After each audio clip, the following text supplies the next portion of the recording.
Subscribe कीजिए तेजस education point channel को और बेल आइकन दबाना ना भूलें ताकि मेरी लेटेस्ट एजुकेशनल वीडियोस पहुंच सके आप तक सबसे पहले। Hello dear friends and students, आज जो टॉपिक हमने चूज किया है अपने लेक्चर के लिए उसका नाम है भारतीय संविधान में अनुसूचियां। और इस टॉपिक को चूज करने के लिए हमारे पास एक सॉलिड रीजन है और वो रीजन है कि यहां से आपके कॉम्पिटिटिव एग्जाम में क्वेश्चन जरूर बनता है।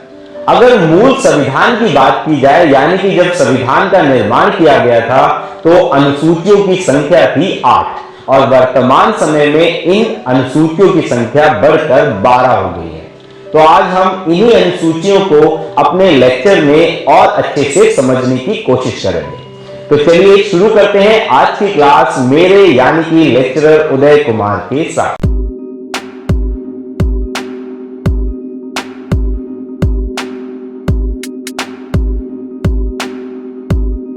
वैसे तो आप थंबनेल देखकर समझ ही गए होंगे कि आज हमारा कंसर्निंग टॉपिक क्या है, यानी कि भारतीय संविधान में अनुसूचियां। अनुसूचियां क्यों जरूरी है और इसको याद रखने की एक बेस्ट ट्रिक है, वो आपको लेक्चर के एंड में मिलेगी। तो अगर आप जानना चाहते हैं उस ट्रिक को तो प्लीज वीडियो को स्किप नहीं करें, इस वीडियो को पूरा जरूर देखें, क्योंकि ना केवल ये आपके एजुकेशन लेवल को बढ़ाएगी बल्कि आपके आने वाले कॉम्पिटिटिव एग्जाम में भी आपके लिए बहुत उपयोगी हो। चलिए चलते हैं आज के लेक्चर के पहले टॉपिक की तरफ, यानी कि प्रथम अनुसूची। प्रथम अनुसूची में जिन तत्वों का जिक्र किया गया है वह है केंद्र शासित प्रदेश और राज्य। अगर वर्तमान समय की बात की जाए तो वर्तमान समय में भारत में दोबारा से 28 राज्य हो गए हैं और केंद्र शासित प्रदेशों की संख्या 7 से बढ़कर 9 हो गई है। तो आपको पुरानी जो इंफॉर्मेशन है उसे भी याद रखना है और साथ साथ अपने आप को अपडेट भी करना है, क्योंकि अब जितने भी एग्जाम हो रहे हैं उसका जो पैटर्न है वो सीबीटी होता है, यानी कि कंप्यूटर बेस्ड टेस्ट। और अगर आपने इस साल का नेट का एग्जाम दिया होगा तो वहां पर एक नया पैटर्न जो है नेट ने निकाला है। और वो पैटर्न क्या है, अगर आपने एग्जाम दिया है तो आपको पता होगा। पहले जो हमें ऑप्शन दिए जाते थे वो 4 ऑप्शन दिए जाते थे, 4 में से हमें किसी एक को चूज करना होता था। आपके पास ऑप्शंस तो 4 ही हैं, लेकिन जो आंसर का पैटर्न है वो डिफरेंट हो गया है। यानी कि वो आपसे पूछता है कि क्या ए और बी सही है, क्या ए बी सी सही है, क्या ये सभी सही हैं। तो इसी वजह से जो स्टूडेंट्स हैं उनमें कंफ्यूजन ज्यादा हो रही है। तो अपने प्रीवियस नॉलेज को और अपनी कंटेम्परेरी नॉलेज को एक साथ मिक्स करके आप टॉपिक को समझेंगे तो आप अपने आंसर को और अच्छे से फ्रेम कर पाएंगे। तो चलिए इसी इंफॉर्मेशन के साथ चलते हैं हमारी पहली अनुसूची की तरफ। जैसा कि हम पहले ही बता चुके हैं कि राज्यों की संख्या 29 से घटकर 28 हो गई है और केंद्र शासित प्रदेशों की संख्या 7 से बढ़कर 9 हो गई है। लेकिन आपको यहाँ पर कुछ और फैक्ट्स को भी याद रखना जरूरी है। वैसे तो भारतीय संविधान में समय समय पर बहुत सारे संशोधन हो चुके हैं, लेकिन यहाँ पर कुछ ऐसे संशोधन हैं जिनके ऊपर क्वेश्चन ज्यादा पूछा जाता है या उनसे ज्यादा क्वेश्चन आने की उम्मीद होती है। उन्हीं में से एक संशोधन है 62 कॉन्स्टिट्यूशनल अमेंडमेंट के अंतर्गत ही भारत की राजधानी के लिए दिल्ली को चुना गया। दूसरी बात आपको यहां पर जो ध्यान रखनी है, 2 जून 1914 को आंध्र प्रदेश से एक और अलग राज्य बनाया गया जिसे हम तेलंगाना के नाम से जानते हैं। इससे पहले यानी कि 2 जून 2014 से पहले राज्यों की संख्या 28 थी और 7 केंद्र शासित प्रदेश विद्यमान थे। वहीं अगर 5 अगस्त 2019 की बात करें तो इससे पहले राज्यों की संख्या 29 थी और 7 केंद्र शासित प्रदेश थे। जम्मू एवं कश्मीर के धर्मांतरण के बाद अब देश में सिर्फ 28 राज्य बन गए हैं। देश में अब जम्मू कश्मीर के साथ 9 केंद्र शासित प्रदेश हैं। नए जोड़े गए केंद्र शासित प्रदेशों में से एक है जम्मू कश्मीर और दूसरा है लद्दाख। यहाँ पर कुछ और भी कॉम्पिटिटिव इंफॉर्मेशन है, जैसे कि लोकसभा ने 6 अगस्त 2019 को अनुच्छेद 370 और जम्मू कश्मीर पुनर्गठन विधेयक को 370 मतों के साथ रद्द करने और 70 70 के विरोध प्रस्ताव के साथ पारित किया था। तो यहाँ से आपके कॉम्पिटिटिव एग्जाम में बहुत सारे क्वेश्चन बन जाते हैं, तो चलिए एक नजर में उन्हें भी देख लेते हैं। यहाँ पर सबसे पहला क्वेश्चन बनता है कि वर्तमान में भारतीय संघ में कितने राज्य हैं। वहीं दूसरी तरफ अगर केंद्र शासित प्रदेशों की बात की जाए तो उनकी संख्या 7 से बढ़कर 9 हो गई है। अगले क्वेश्चन के रूप में हम देख सकते हैं कि संविधान के किस संशोधन के द्वारा दिल्ली को राष्ट्रीय राजधानी क्षेत्र का दर्जा दिया गया। तो आपका जवाब होना चाहिए 62वां संविधान संशोधन। अगले क्वेश्चन के रूप में हम देख सकते हैं कि आंध्र प्रदेश से पृथक राज्य कौन सा बनाया गया। तो इसका जवाब होगा तेलंगाना। अगला क्वेश्चन जो यहाँ से बनता है कि आंध्र प्रदेश से पृथक तेलंगाना राज्य किस वर्ष बनाया गया। तो आपका जवाब होना चाहिए 2 जून 1914। अगले क्वेश्चन के रूप में हम देख सकते हैं कि 5 अगस्त 2019 से पहले भारत में राज्यों की संख्या कितनी थी। तो आपका जवाब होना चाहिए 29। यहाँ पर अगला और इस सेशन का लास्ट क्वेश्चन जो बनता है वह यही बनता है कि भारतीय संघ में 2 नए जोड़े गए केंद्र शासित प्रदेशों का नाम बताएं। तो उनका नाम है जम्मू कश्मीर और लद्दाख। तो चलिए आगे चलते हैं और जानते हैं दूसरी अनुसूची के बारे में। दूसरी अनुसूची के अंतर्गत भारतीय राज्य व्यवस्था के विभिन्न पदाधिकारियों जैसे राष्ट्रपति, राज्यपाल, लोकसभा के अध्यक्ष और उपाध्यक्ष, राज्यसभा के सभापति एवं उपसभापति, विधानसभा के अध्यक्ष और उपाध्यक्ष, विधान परिषद के सभापति एवं उपसभापति, उच्चतम न्यायालय और उच्च न्यायालयों के न्यायाधीशों और भारत के नियंत्रक, महालेखा परीक्षक आदि, यह जो सभी पदाधिकारी हैं इनको प्राप्त होने वाले वेतन, भत्ते और पेंशन का उल्लेख कहाँ किया गया है। तो किया गया है दूसरी अनुसूची में। अगर सरल शब्दों में समझने का प्रयास किया जाए तो भारतीय राज्य व्यवस्था के जितने भी पद हैं उनके वेतन यानी कि उनको जो पैसा दिया जाएगा, उनके भत्ते और पेंशन का जो लेखा जोखा है वह द्वितीय अनुसूची यानी कि दूसरी अनुसूची में देखने को मिलता है। तो चलिए चलते हैं हमारी अगली अनुसूची की तरफ यानी कि तीसरी अनुसूची।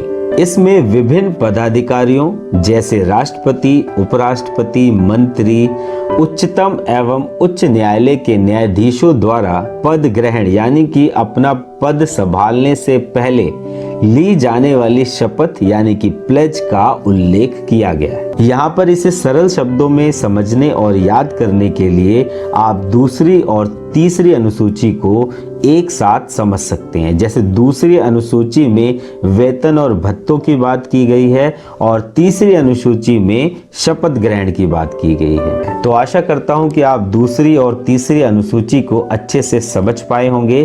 तो चलिए चलते हैं हमारे नेक्स्ट शेड्यूल की तरफ यानी कि चौथी अनुसूची। इसके अंतर्गत विभिन्न राज्यों तथा संघीय क्षेत्रों के राज्यसभा के प्रतिनिधित्व का विवरण दिया गया है। चौथी अनुसूची अपने आप में एक उदाहरण है यानी कि यह इतनी स्पष्ट भाषा में है कि इसे एक्सप्लेन करने का कोई भी मतलब नहीं बनता। लेकिन अगर फिर भी आपको कोई प्रॉब्लम है या आपको इसके बारे में और जानकारी चाहिए तो प्लीज़ आप कमेंट बॉक्स में इसके बारे में ज़रूर लिखें। हम अपनी नेक्स्ट क्लास में इसको और डिटेल से समझाने की कोशिश करेंगे। तो चलिए चलते हैं हमारी नेक्स्ट अनुसूची की तरफ यानी कि पांचवी अनुसूची। इसके अंतर्गत विभिन्न अनुसूचित जाति एवं जनजाति के प्रशासन और नियंत्रण के बारे में उल्लेख किया गया है। तो चलिए इसे समझते हैं कुछ सरल शब्दों में। अनुसूचित जाति यानी कि एससी और अनुसूचित जनजाति यानी कि एसटी, इन सभी के प्रशासन और नियंत्रण के बारे में जो भी नियम एवं कानूनों का वर्णन किया गया है वह किया गया है पांचवी अनुसूची में। यानी कि इनका अधिकार क्षेत्र क्या है, राजनीति में इनकी क्या भूमिका रहेगी, प्रशासन में इनकी क्या भूमिका रहेगी, इन सभी बातों का जो जिक्र है वो आपको पांचवी अनुसूची में मिलता है। तो चलिए चलते हैं हमारी नेक्स्ट अनुसूची की तरफ यानी कि छठी अनुसूची। इसके अंतर्गत मुख्य रूप से 4 राज्यों की जनजातीय क्षेत्रों के प्रशासन के बारे में उल्लेख किया गया है और वह राज्य हैं असम, मेघालय, त्रिपुरा और मिजोरम। आपने अपनी छोटी क्लासेस में 7 सिस्टर्स के बारे में जरूर पढ़ा होगा। तो ये जो 4 राज्य हैं उन्हीं 7 सिस्टर्स में से हैं। पूर्वोत्तर क्षेत्र की बात करें तो यहाँ पर जनजातियों की संख्या अधिक है, इसीलिए यहाँ पर इन्हें स्पेशल प्रेफरेंस दिया गया है। तो जैसे आपने दूसरी और तीसरी अनुसूची को इकट्ठा करके समझा था यानी कि याद किया था, वैसे ही 5वीं और 6ठी अनुसूची को भी एक कैटेगरी में रख लें। 5वीं अनुसूची में संपूर्ण भारत के अनुसूचित जाति एवं जनजातियों का जिक्र किया गया है। वहीं 6ठी अनुसूची में 4 विशेष राज्यों यानी असम, मेघालय, त्रिपुरा, मिजोरम जैसे राज्यों के जनजातीय क्षेत्रों के प्रशासन के बारे में उल्लेख किया गया है। तो आशा करता हूं कि आप अभी तक दी गई जानकारी को स्पष्ट रूप से समझ पाए होंगे। तो चलिए चलते हैं हमारी नेक्स्ट अनुसूची की तरफ यानी कि 7वीं अनुसूची। इसके अंतर्गत केंद्र एवं राज्यों के बीच शक्तियों के बंटवारे का जिक्र है और इसे मूल रूप से 3 भागों में विभाजित किया गया है, जिसमें से सबसे पहली है संघ सूची, दूसरी है राज्य सूची और तीसरी है समवर्ती सूची। तो चलिए इनके बारे में जानते हैं विस्तार से हमारी नेक्स्ट स्लाइड में। सबसे पहले नंबर पर है संघ सूची। इस सूची में दिए गए विषयों पर केवल केंद्र सरकार कानून बना सकती है। संविधान लागू होने के समय की बात की जाए तो इसमें विषयों की संख्या थी 97 यानी कि 97 और वर्तमान में 98 हो गई है। दूसरी सूची के रूप में हम देख सकते हैं राज्य सूची को। इस सूची में दिए गए विषयों पर राज्य सरकार कानून बनाती है, लेकिन राष्ट्रीय हित से संबंधित होने पर केंद्र सरकार भी इन विषयों पर कानून बना सकती है। यदि संविधान के लागू होने के समय की बात की जाए तो इसमें विषयों की संख्या 66 थी और वर्तमान समय में इसमें विषयों की संख्या 62 रह गई है। तो चलिए चलते हैं हमारी नेक्स्ट सूची की तरफ यानी कि समवर्ती सूची। इसके अंतर्गत दिए गए विषयों पर केंद्र सरकार एवं राज्य सरकार दोनों ही कानून बना सकती है, परंतु कानूनों के विषय अगर समान हो जाते हैं या उनमें कोई टकराव आ जाता है तो ऐसे में केंद्र सरकार द्वारा बनाए गए कानून ही मान्य होंगे और राज्य सरकार द्वारा बनाया गया कानून केंद्र सरकार के कानून बनाने के साथ ही समाप्त हो जाता है। और यदि संविधान लागू होने के समय समवर्ती सूची के विषयों की बात की जाए तो उनकी संख्या थी 47 जो वर्तमान में बढ़कर 52 हो गई है। क्योंकि समय का अभाव है इसीलिए इस लेक्चर में हमने संघ सूची, राज्य सूची और समवर्ती सूची के विषयों की चर्चा की है और इनकी शक्तियों के बंटवारों की चर्चा की है। हमारे आगे आने वाले लेक्चर्स में हम इन सभी सूचियों में जो विषय आते हैं उनको भी विस्तार से समझेंगे। तो चलिए चलते हैं हमारी नेक्स्ट अनुसूची की तरफ यानी कि 8वीं अनुसूची। जैसा कि हम लेक्चर के शुरुआत में ही बता चुके हैं कि भारत के मूल संविधान में जो सूचियों की संख्या थी वह 8 थी और वर्तमान में यह संख्या बढ़कर 12 हो गई है। तो चलिए चलते हैं भारत के मूल संविधान की अंतिम यानी कि 8वीं अनुसूची की तरफ। इसके अंतर्गत भारत की 22 भाषाओं का उल्लेख किया गया है। यदि मूल संविधान की बात की जाए तो उसकी 8वीं अनुसूची में 14 भाषाओं का जिक्र किया गया था, लेकिन समय समय पर इसमें बहुत सी भाषाओं को और भी जोड़ा गया। तो चलिए देखते हैं उनमें से कुछ प्रमुख भाषाओं को। 1967 ईस्वी में सिंधी को और 1992 ईस्वी में कोंकणी, मणिपुरी तथा नेपाली को 8वीं अनुसूची में शामिल किया गया। 2004 ईस्वी में मैथिली, संथाली, डोगरी एवं बाडो को 8वीं अनुसूची में शामिल किया गया। अभी तक हमने समझा भारत के मूल संविधान की 8 अनुसूचियों को। तो चलिए लेक्चर को आगे बढ़ाते हैं और जानते हैं बाद में जुड़ी अनुसूचियों के बारे में यानी कि 9वीं अनुसूची से 12वीं अनुसूची तक। 9वीं अनुसूची को संविधान में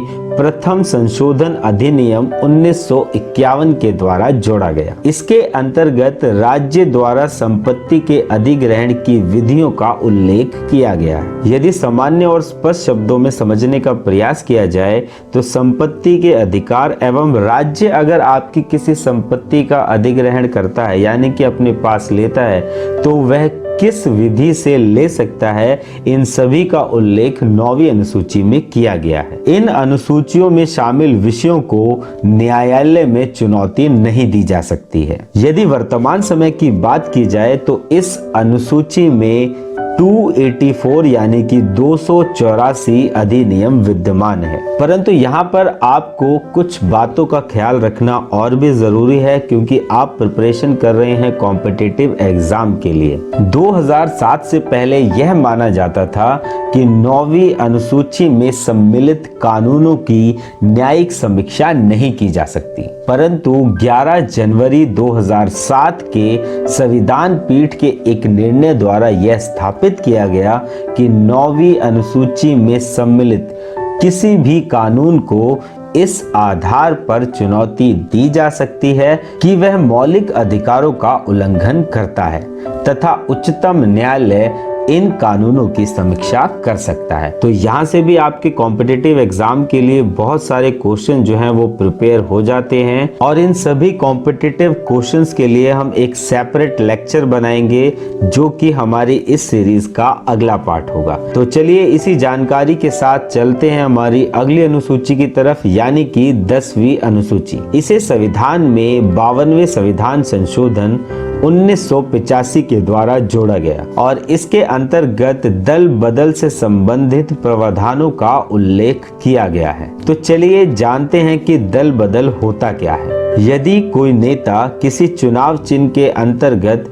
कोई चुनाव जीत जाता है और जीतने के बाद वह किसी और दल में जाकर शामिल हो जाता है तो इसे ही हम दल बदल के नाम से जानते हैं। और भारतीय राजनीति में इसके लिए एक जुमला भी है, आया राम और गया राम। तो अगर आपके कॉम्पिटिटिव एग्जाम में पूछा जाता है कि आया राम और गया राम से आप क्या समझते हैं तो इसका सीधा संबंध दल बदल से है। तो चलिए चलते हैं हमारी नेक्स्ट अनुसूची की तरफ यानी कि 11वीं अनुसूची। यह अनुसूची संविधान के 73वें संवैधानिक संशोधन 1993 के द्वारा जोड़ी गई और इसका संबंधित विषय है पंचायती राज्य एवं उसकी संस्थाएं। और इसके अंतर्गत पंचायती राज्य संस्थाओं के कार्य करने के लिए 29 विषयों का जिक्र किया गया है। तो चलिए चलते हैं हमारी नेक्स्ट अनुसूची की तरफ यानी कि 12वीं अनुसूची। इस अनुसूची को 74वें संवैधानिक संशोधन 1993 के द्वारा जोड़ा गया। जैसा आपने 11वीं अनुसूची में पढ़ा